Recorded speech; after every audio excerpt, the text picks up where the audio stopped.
Sawan yen Majarata rata-rata perkampungan lur, mergo sawahe koyok-koyok wis gak ono. Ki lur, tol layange lur, mengko ki tak delok saka arah berlawanan. Wis ketok, wis bentuk lur.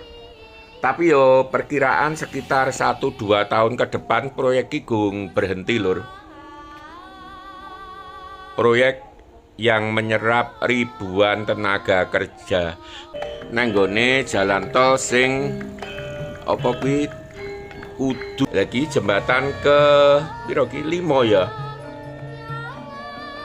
Tak baleni neh, Manyaran mau 1, Nosari 2, Bujel 3. Terus lah kae kantor pusat gudang garam sebagai pembangun jalan tol lur.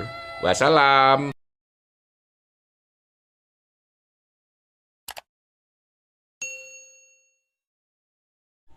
Assalamualaikum warahmatullahi wabarakatuh. Piye kabare dulur-dulur kabeh, muga-muga tansah sehat lan lancar rezekine. Iki dusun Putat, Desa Manyaran, Kecamatan Banyakan, Kabupaten Kediri dulur-dulur. Wis katon dalane rusak lur. Iki amarga pancen nggo liwat alat-alat berat dino-dino dalam rangka pembangunan jalan tol Kediri Tulungagung akses bandara. Suwi banget lur aku ora ngevlog bab jalan tol iki, makane wis pirang-pirang sasi iki aku pengen ngerti kondisi terkinine lur. Ngarepiku bakal jalan pengganti lur, penghubung antara dusun Putat ki mau karo dusun Kasian dulur-dulur. Yen wingi dalane liwat tengen, saiki diliwatne sebelah kiri lur. Dadi dalan tol engko liwat dhuwure lur, alias koyok terowongan dalan ngarep iki. Sik full material lur, alat-alat berat, truk-truk. Ning nggone sebelah jembatan kono enek warung langgananku lur, warung kopi, makan, sego tumpang, pecel, sayur ono lengkap. Cuman durung wayahe tak vlog lur, wis tau soale biyen. Terus gunung sing ketok ijo iku Gunung Klothok dulur-dulur yen disawang saka sisih lor. Oke lur, truk-truk pengumpul material. Dadi dalan tol Kediri Tulungagung akses Bandara Ndoho Kediri kuwi bakalan akeh sing liwat dhuwur lur. Amarga pancen akeh perkampungan sing terdampak. Contone Desa Manyaran iki yaiku dusun Putat, dusun Kasian. Oke dulur-dulur, lanjut perjalanane.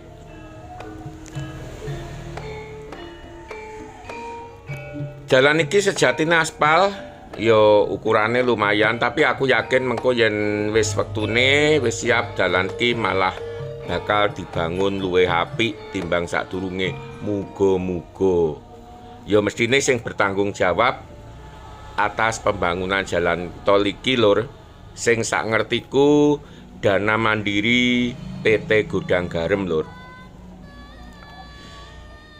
Dusun Kasian, Kecamatan Banyakan, Kabupaten Kediri.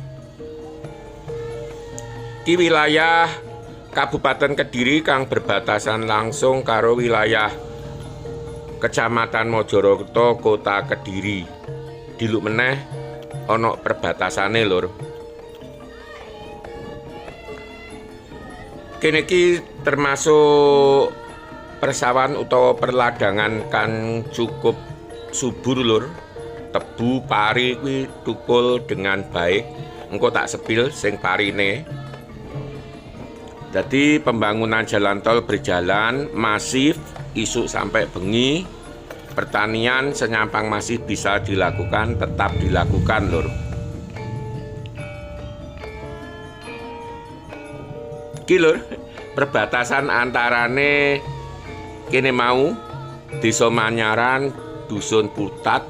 Ya, yen wis iki masuk yen gak kliru Kelurahan Gayam, Kecamatan Mojoroto, Kota Kediri. Dene kliru dulur-dulur kanca-kanca kang domisline ana kene lan sekirare tulung di koreksi utawa dijlentrehake lur. Ki tembusan saka proyek tol sing neng Dusun Putat mau lur, awake dhewe setat. Kene iki tembuse. Mengko saka wilayah kene iki yen gak kliru ki Kelurahan Gayam. Mengko tembus Kelurahan Bujel lur, ngliwati Dusun Nosari utawa Wonosari lur.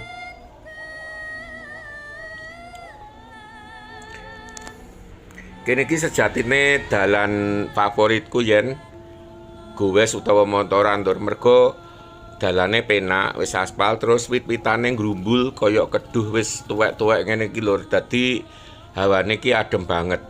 Yen pas swasanane panas ngenteng-ngenteng, awake dhewe jalan-jalan nang kene iki adem. Terus ditunjang maneh nang ngarep kono ana warung kopi legend lur. Kopine kental pahit yen gak diwehi gula. Oke lur, lanjut perjalanane. Ki jelang masuk Kelurahan Bujel lur. Tepate Dusun Wonosari. Lah kanan jalanku makame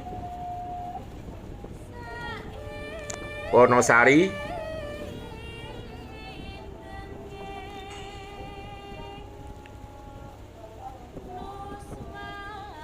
Yen ki nyewenangan sering tebu lur, tak amati. Ngarep iku warung WTS pojokan, warung tengah sawah, mergo pancen dikupengi sawah lur. Lah kene iki kadang-kadang pari, sering parine ning kadang-kadang tebu. Ngiwonengen iso dipirsani dhewe lur. Sik lagi tandur pirang minggu ngono iki ijo-ijo. Terus terowongan tol maneh yen mau neng nggone Desa Manyaran iki neng Dusun Wonosari Kelurahan Bujel lur. Wis masuk wilayah Kota Kediri, Kecamatan Mojoroto. Salah siji kecamatan ing Kota Kediri kang terdampak cukup gede anane pembangunan jalan tol Kediri Tulungagung lur. Kene iki yen kabeh parino ijo lur, nyenengake banget.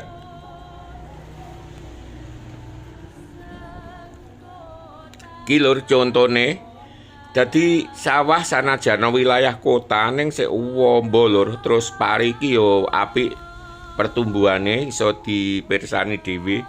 Ngarep iku sebagian wis tukul lur. Kok wis tukul wis woh parine. Terus sing wis rada tuwek ketok kuning-kuning kok adohan kae. Ngarep adoh kae perkampungan Dusun Nosari utawa Wonosari, Kelurahan Bujel, Kecamatan Mojoroto, Kabupaten Kediri. Terus kae sing terimbas pembangunan jalan tol lur iso dipirsani dhewe. Sebenarnya ya wis diusahakan ben nang persawan wae, tapi jumlah rumah khususnya nang nggone Kota Kediri yo, nang nggone Kelurahan Bujel, Kelurahan Mojoroto dhewe kuwi ratusan lur sing terdampak. Neng wilayah Manyaran, Kecamatan Banyakan, yo luwih akeh maneh, iso-iso 100 luwih lur. Ki wis masuk Kelurahan Bujel utawa krajane lur. Yen Wonosari utawa Wonosari mau kan dusun. Ki Kelurahan Bujel, Kecamatan Mojoroto, Kota Kediri, iki krajane lur. Uga diarani Bujel Gang Papat yen gak keliru. Lah wilayah kene iki kiwa dalan iki yo akeh sing terdampak lur. Engko disepil titik lur. Lah liwat pertigaan iki awake dhewe paling 50 meter ngiring ngono wis ana apa wilayah perkampungan kang terdampak jalan tol, termasuk omahe ponakanku lur, engko tak sepil. Ganti rugine akeh lur oleh kurang lebih 2 M yen gak kliru saka critane. Padahal gak patek ombo lur. Pas sisih kiwane apa iki tiang pancang iki lur. Pas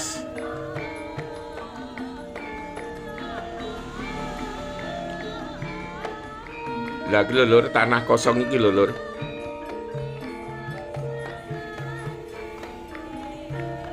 Iki ya bakale terowongan maneh. Dadi jalan tole layang nang dhuwur ngisor iki dalan asli. Mbuh engko piye sisteme saiki balik dalan lur.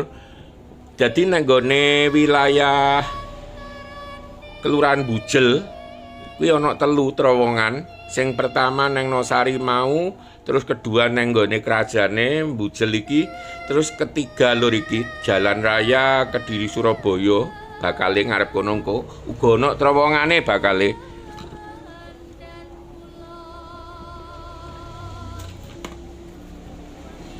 Ki sawetara nang Kelurahan Bujel Gang 4 lur, nang gapura iso diwaca iku. Oke, ki awake dhewe menggo ngiri arah Kelurahan Majarata lur. Uga wilayah perkampungan kang akeh terdampak lur. Yen Kelurahan Bujel mang selain perkampungan kan persawahan, yen Majarata rata-rata perkampungan lur, mergo sawahe koyok-koyok wis gak ono. Ki lur, tol layange lur mengko ki tak delok saka arah berlawanan. Wis ketok, wis bentuk lur. Tapi yo perkiraan sekitar 1-2 tahun ke depan proyek iki gung berhenti lur.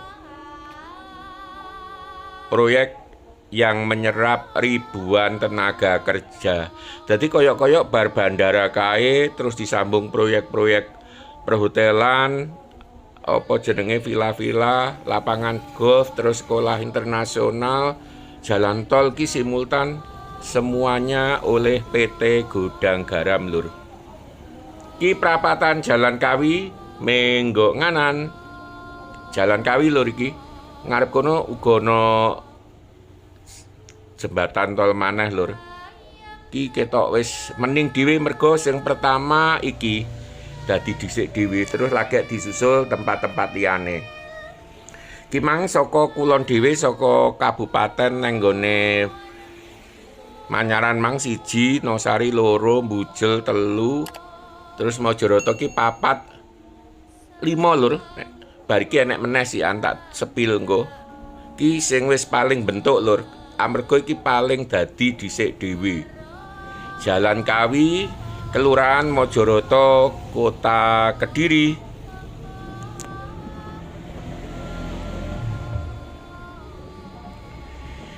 Ki awake dhewe menggo dalan cilik kang diarani jalan lintasan lur ngarep iku. Yen lurus iku tembus jalan veteran. Panggonane sekolah-sekolah negeri ngumpuk nek kono. Ki jalan lintasan lur.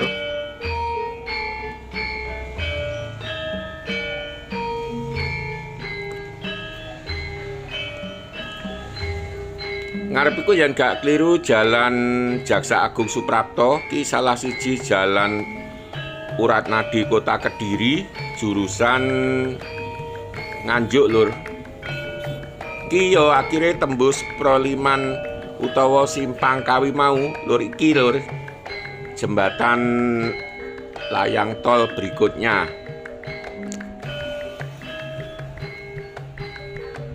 Ki kedua lur.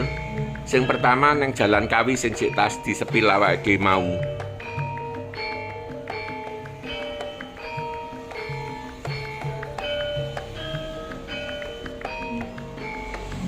Lah saiki awake dhewe arepe nang nggone jalan tol sing apa kuwi kudu liwat nek dhuwure Kali Brantas lur. Awake dhewe kudu liwat cepitan-cepitan jalan tikus. Muket-muket lur kingko. Lalu lintas kene iki ruwame lur yoan, apa meneh yen jam-jam kerja lur. Dadi jembatan iki akhire engko terakhir maksudnya akhirnya sampai bantaran Kali Brantas lur. Kelurahan Mojoroto, Kecamatan Mojoroto, Kota Kediri. Jan muket-muket lur iki lek gak tahu liwatnya ya iso bingung lho iki. Pemeneh iki ditutup pisan. Jane liwat kuwi mangno wis tembus bantaran Kali Brantas lur.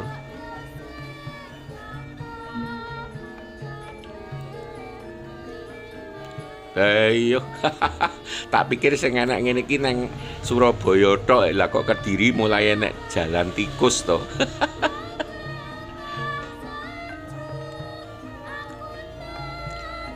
Ya nek nggone Kecamatan Kota Kediri pusat kota kae biyen wis enek, iki kan Kota Barat lur.